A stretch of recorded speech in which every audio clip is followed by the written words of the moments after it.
myself, I'm always more concerned about managing my losing trades than my profit trades. So I very rarely scale out of a winning trade, but I most of the time scale out of losing.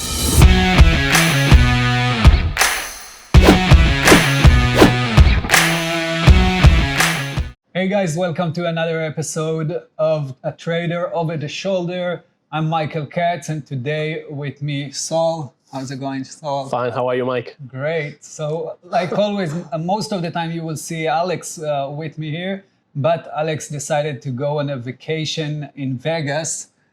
So he's going to miss this episode, and he's probably going to be super jealous because this episode he wanted to be on this episode. Yeah, definitely. He will miss it. Today we are going to talk about one of the sexiest topics in trading, and this is trade management. Trade management. You know, Saul, when I started, and we'll talk about in a second what is trade management for us, but you know, when I started, and even up until today, not a lot of people talking about trade management. Correct. It's like a secret,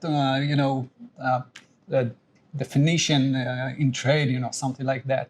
So I've been trading for the last 15 years, day trading. So how long you been trading? Yeah, 12 plus years. So we got the experience, and we probably did some thousands of trades with managing risk, managing the trade itself. So maybe start by saying what is managing trade for you? How do you see it? Okay, so first of all, I will say this is a skill to acquire. It's more like an art than a science. It's something that changes, and it's dynamic, and it's different on each situation and each trade. Right. And it's one of the hardest skills to acquire, I would say. And it's all within the large, skills we need to acquire of management. We have the risk management, we have money management, we have size management, we have self-management, and we have trade management, okay? How do we manage an active trade, okay? Even if it's on a winning trade or if it's a losing trade, what do we do in order to, reduce risk or reduce exposure or reduce the loss inside of the trade or improve it?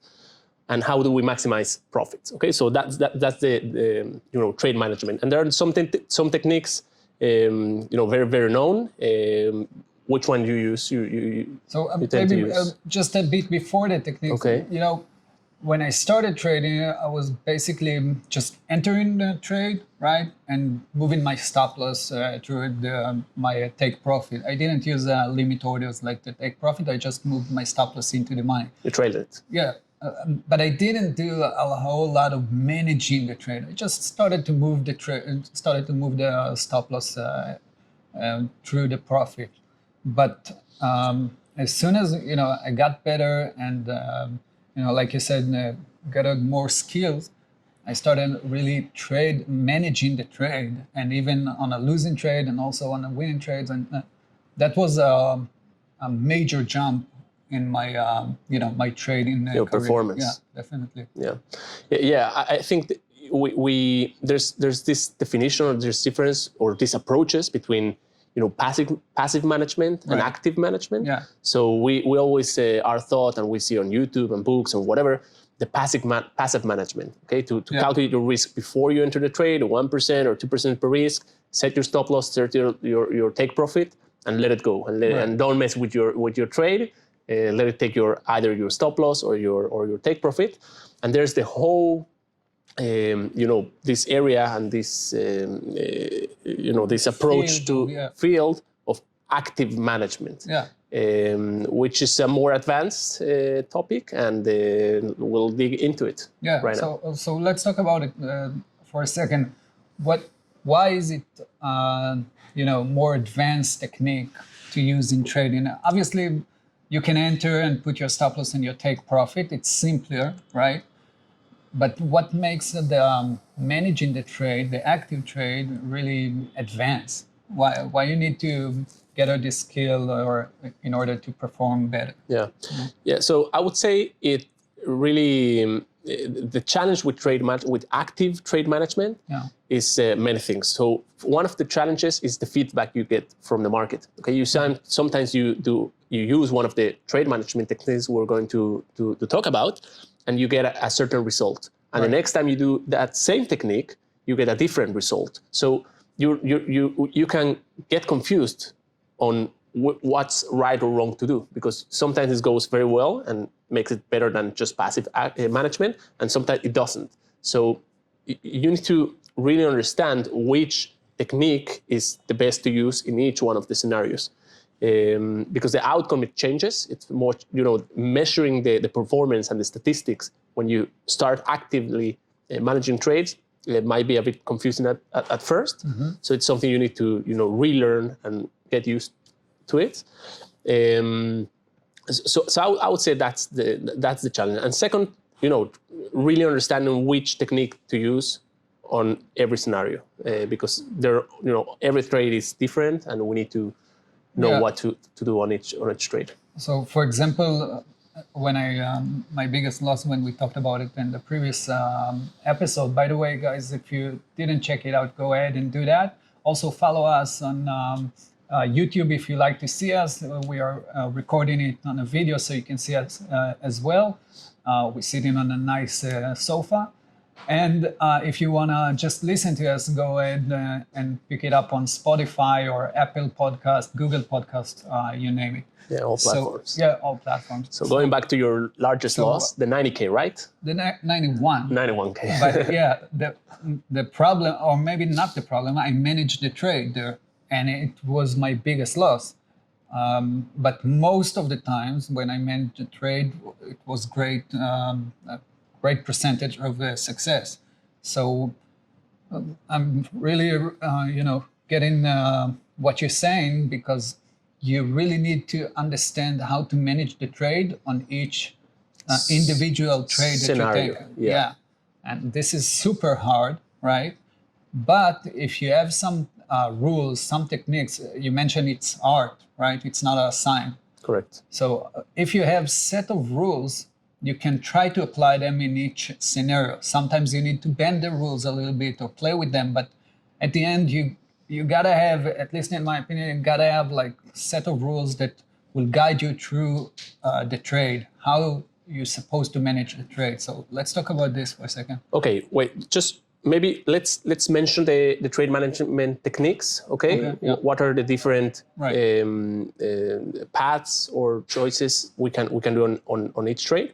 So you want to mention the techniques you use for trade management, and then we'll go through the cons and pros of each one of those. Okay, so like we said, the first one could be a passive. You just enter, put your stop loss, put your target. Second one could be that you're half passive. You put your stop loss, you're not putting a take profit, and as soon as it moves toward your, let's say, 2-to-1 or whatever, you move your stop losses inside of the money, so in the money, and start to basically trailing stop the position. And the third one is really managing everything, and that means that you enter, you're scaling in with portion with different portions. So, for example, you start with third of your position or even a quarter, and then you start adding as soon as it goes to your favor. And the fourth one is you enter in with a quarter or a third, you dropping down, and you started adding more. So basically averaging down. Now, this is a topic that most people really scared about, and it's a no-no for most traders, right? Averaging down, but at the end, every professional trader average down on a trade in most cases when it goes against him.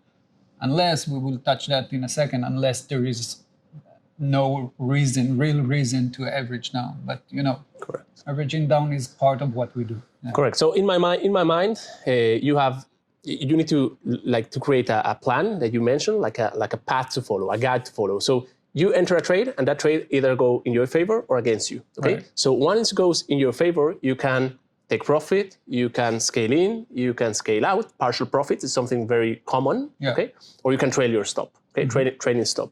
So I think the winning side of the trades are very well covered through the social media and literacy. Right. I think everyone is very good at managing winning trades. Okay. Take partial profits, trade your stop. It's something, it's a very common use and techniques.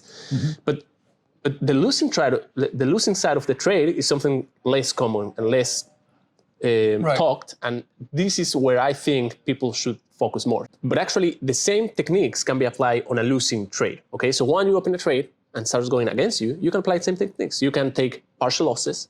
You can scale into the trade. Okay, average what you mentioned, averaging. Okay, but this managing a losing trade of your trades will make wonders for your statistics. Okay, because you will start managing your losses. So you will take advantage of your winnings, and you will reduce the impact of a loss when it's going against you. So instead of taking, for example, scaling out of a losing trade, once you identify, we all know, we all feel once a trade is going to your stop loss, correct? You know it's going wrong. Yeah. So instead of taking the full risk loss, okay, waiting for the trade to hit your stop loss and taking the 1% loss, start peeling out of the position, peeling out the trade. Right. So instead of taking 1% of loss, take 0.5% of loss, okay? Something like that. That's scaling out. You can scale in. What you mentioned, averaging, I will let you, go in deeper into that topic. So we need to actively managing our losing side of the trades will make very good for our trading. So let me talk about this for a second. You're saying you can basically get in out of the position as soon as it goes to your stop loss. Correct. Before it, but yeah, along the way. Why not exiting the full position? Yeah, you could, but there's always that chance that will turn back and go in your favor. Okay, so that's what we thought. You never know how the market is going to react. So you can always. The only thing you can do is taking the information you have in front of you and make a decision. So myself, I'm always more concerned about managing my losing trades than my profit trades. So I very rarely scale out of a winning trade, but I most of the time scale out of losing trades. Okay, and then if the market turns around and goes in my favor, then I will add the position again. Okay, to compensate for it. Yeah, exactly. This is what I wanted to ask you. You basically you take half out, and as soon as it goes to your favor and not hitting your stop loss, you add in more to the position. Okay. Then I reallocate the okay, the great. size. So if we're talking about the averaging down part, what I actually did the last 2 days, I traded Walmart. It gapped down, like, don't remember how many percentage, but it was a crazy gap down, probably 10, 15 after earnings. And the second one I traded yesterday was Macy's, one of the largest, company in the US as well, retail company. So both of them I averaged down and scaled in and out. Okay. So when Walmart, I took short. So when Walmart started, I actually got in with just probably 100 or maybe 150 shares. Okay. It moved against me, I had it more. It moved against me, I had it more. And then when it dropped, my average price was higher and I could scale out.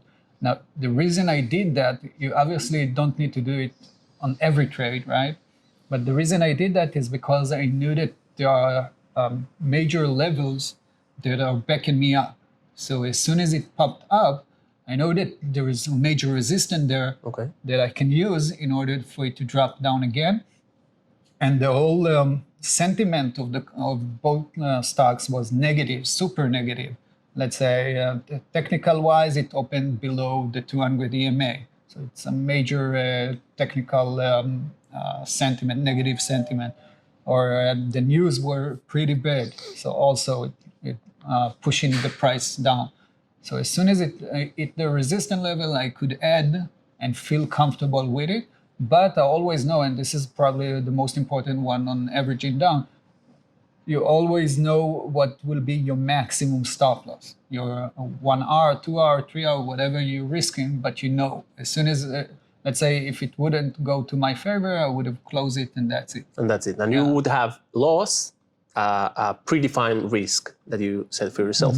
Now, let me ask you, why instead of entering small at your first level, why you just didn't wait for the market to go to next resistance and then start shorting the market? Because at the end, we cannot predict what the market is doing, right? Like you said, so I didn't really know that the price will go up or started to my favor. Okay. So I'm starting small. It's doing two things. First, mentally, I'm in the trade, so I'm more committed to the trade, Yes. I'm feeling okay to take this 100 share or 150 because it's small and whatever will happen, it won't harm me. But at the end, as soon as I'm in the position, if it will go to my favorite, I will add when it will drop to my favorite. If it will go against me, I will add again because I know there are a bad sentiment, negative sentiment, and the resistance should hold and give me this chance for another drop. So I read it like 90% of my trade, 80% of my trades, I will average either like scaling in or scaling out instead of just going one time, one block and, give it a shot. Okay. So if I get you right, and I think this is key, the key and very, very important if you're going to scale into a position is starting small, correct? You need to start small, and then depending on how the trade moves, you either scale in or it's easier mentally to handle as well because instead of getting into a trade with 1,000 shares and then it goes against you and now you're losing more and mentally you started to feel not okay with the trade, although it could be a great trade, but not always that you click the mouse button that it will work perfectly, right? Okay. So in most cases, it will go against you, 10 cents, 20 cents, whatever.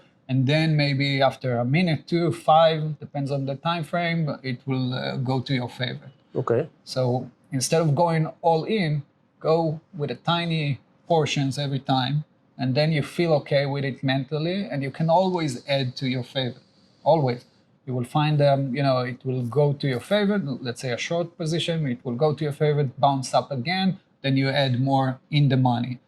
Drop again, bouncing up again, holding resistance level, you add in more and so on. Yeah, that's important because one of the disadvantages of starting small is that if you, on your first entry, your 100 shares, it immediately goes in your favor. Mm-hmm. So sometimes you feel you missed out or you could have profit more than you did. So we go back to the scaling in the profit. Okay, in a winning position, you wait for areas that you can add, okay, and compensate the fact that you did not start large enough at first.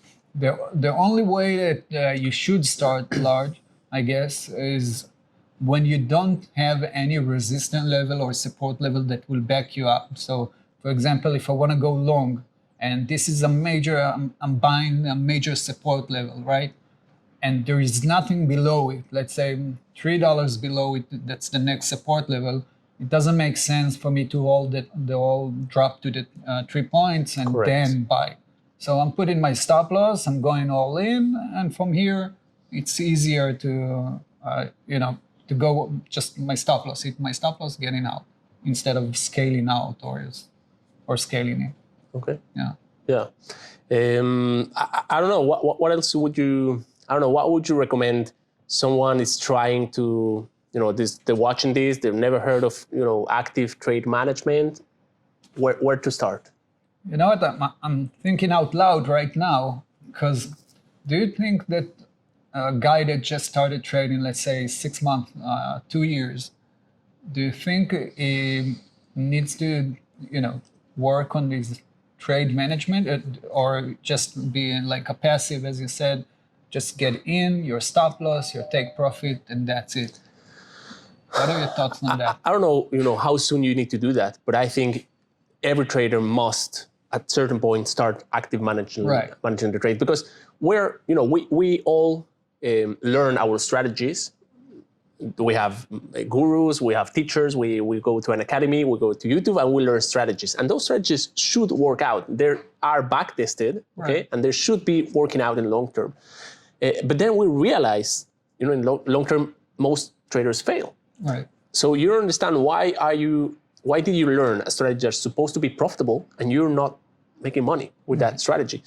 And I think actively trading a trade, can release some of the stress or finding the right strategy or the right direction, and you can just make wonders with your statistics. You can improve your losing side, you can maximize your winning side. So no matter of what strategy you're learning, I think actively managing a trade will help. It's something we all need to do at a certain point. So I guess maybe for the beginners, if you've been trading for 6 months or a year or 2 years, and you want to start working on trade management, maybe start very small.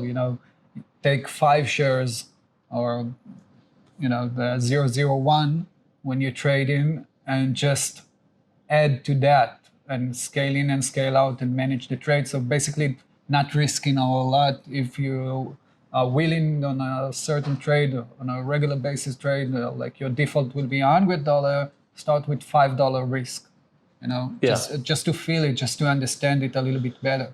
And I guess from there, take the skill to the next level. For sure. Yeah, the important thing when scaling into a trade, both in profit or in loss, is to have a reason to add to that position. So you need to map that before the trade. Okay, it needs to be within your strategy. All your strategies, they give you signals. So only when you have a signal to add to that position, that's where you need to add that. I would say that's key.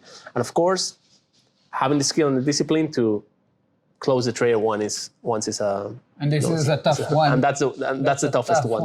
I mean, when you're seeing the price go against you, you don't really want to exit the trade because you see, there's another support level at the bottom there. Maybe we'll wait for that or whatever, and it's super hard to do so. But if you'll start from the beginning with a small risk and build it, you will probably get to the point when you can handle the trade properly. Yeah. Correct. So I think I'll start to summarize what we talk.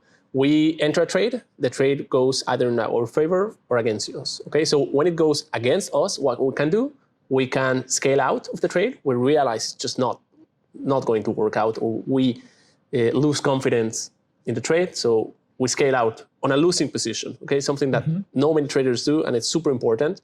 You can scale in. We talk about averaging in, okay? So we can get into a better price in that trade with more size. So we get at the best price possible with largest amount of shares, which is good. Or we can take the loss, of course, always taking the loss. And if it's going in our favor, so we can, again, scale in, okay, because we started small, so we need to add into that position. Right. We can scale out, okay, we're large in profits, we want to, start banking some profits, so we scale out of the profit, or we can trail our stop loss, okay, to reduce exposure, of course, taking profits, which is always a good thing to do. A good thing to do. Definitely. Anything else? No, I guess we pretty much covered that completely. Maybe next episodes we can even go deeper for each technique, but maybe it will be better for YouTube so you can see some charts and some analysis in order to understand it completely. I just remembered, for example, you said scaling out of a losing trade.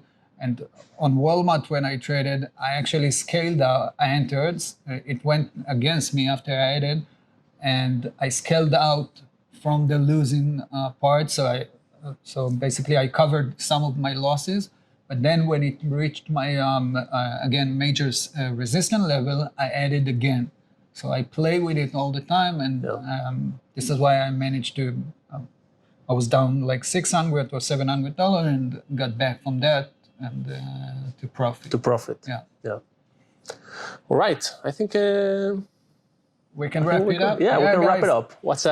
Like always, please make sure you follow, share. Please comment. If you have any questions, feel free. We like to share our knowledge, and we got plenty of trades that we did. So our history. So definitely, and make sure you check out the previous episodes as well. Pretty good ones. Yeah, for sure. Yeah. And if you have any topic you wanted to discuss, just send us the topic and we'll prepare an episode on that. Amazing. Yeah. See you guys. Thank you guys. Bye-bye.